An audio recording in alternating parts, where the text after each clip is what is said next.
दोस्तों, आज आप लोगों के बीच एक सच्ची तथा बेहद रोचक घटना को साझा कर रहा हूं। इस घटना से हम सभी निवेशक साथियों को बहुत कुछ सीखने को मिलेगा। मेरा गृह जनपद सिद्धार्थ नगर में है। सिद्धार्थ नगर के एक छोटे से गांव रंगरेजपुर में मेरा घर है। मेरे घर से लगभग 10 किलोमीटर की दूरी पर एक छोटा सा कस्बा डुमरियागंज है, जो हमारा तहसील मुख्यालय भी है। इस कस्बे में बने हुए एक आलीशान बंगले की सच्ची घटना से आप लोगों का परिचय करा रहा हूँ। यह बंगला किशोरावस्था में मुझे बहुत आकर्षित करता था। हाई स्कूल के दिनों में मैं घर से ट्यूशन पढ़ने के लिए प्रतिदिन साइकिल चलाकर डुमरियागंज जाता था। रास्ते में यह बंगला पड़ता था, जो मुझे बहुत आकर्षित करता था और मैं सोचता था कि एक दिन मैं भी ऐसा ही बंगला बनवाऊंगा। यह वर्ष 1998 की बात है, परंतु सन 2014 में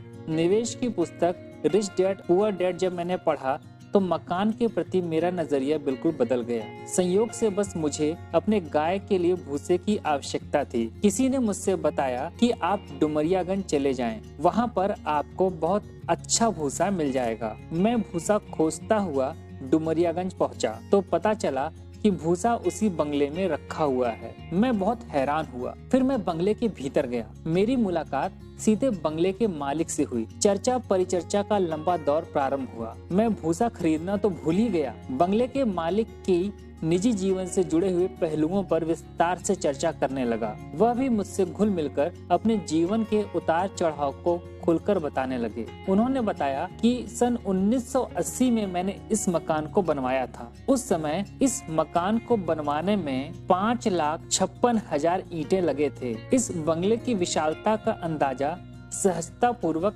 लगाया जा सकता है। दरवाजे और खिड़कियां मुंबई से मंगवाई गई थी तथा मुंबई के विशेष कारीगरों द्वारा इसकी नक्काशी कराई गई थी। उस समय यह मकान 15 लाख रुपए की लागत से बनकर तैयार हुआ था और आज मकान मालिक उस बंगले में भूसा रखकर बेच रहा है। मुझे उस व्यक्ति की परिस्थिति पर कुछ नहीं कहना, परंतु उसके विश्लेषण से मैंने यह पाया कि रिच डैड पुअर डैड पुस्तक के लेखक रॉबर्ट टी कियोसाकी एक बार पुनः सही साबित हुए। मकान हमारा सबसे बड़ा दायित्व होता है, न कि संपत्ति। लेकिन दुर्भाग्य से मकान लेते समय या बनवाते समय हम सामान्य लोग उसको संपत्ति मानने का भूल कर बैठते हैं। दूसरा विश्लेषण जो मैंने पाया कि लंबे समय तक अमीर बने रहने के लिए पैसे के प्रति आपका नजरिया सबसे महत्वपूर्ण है। यदि धन के प्रति आपका दृष्टिकोण सही नहीं है तो हो सकता है कि आप अपने जीवन में कुछ समय के लिए अमीर हो जाएं, परंतु कुछ ही दिन बाद आप अपना पैसा गवा देंगे और गरीबी में जीवन जीने के लिए बाध्य हो जाएंगे, जिसका वर्णन the secret of Millionaire minds पुस्तक में रॉबर्ट टी हार्वेकर ने किया है।